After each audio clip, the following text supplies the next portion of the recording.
Doktor, lutein gamis ni makan berapa lama baru nampak kesan? Soalan yang sangat baik.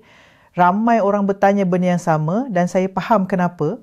Bila mata makin kabur, bila mula nampak bayang atau susah nak baca, kita mesti nak tahu, boleh pulih tak?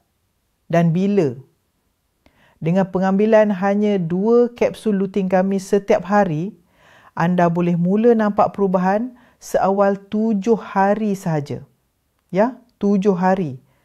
Penglihatan mula jadi lebih jelas, mata rasa lebih segar, kurang kering dan tak cepat letih macam sebelum ni.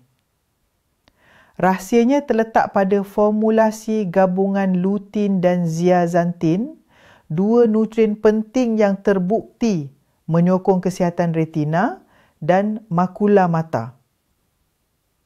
Formulasi ini bukan sebarangan, ia dibangunkan berdasarkan kajian dari Amerika Syarikat dan disokong oleh pakar dari Pusat Mata Malaysia.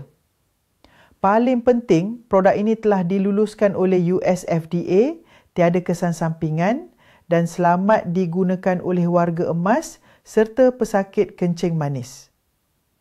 Sebagai doktor, saya sendiri pernah lihat ramai pesakit kehilangan penglihatan kerana mereka tunggu terlalu lama atau tak mampu buat pembedahan.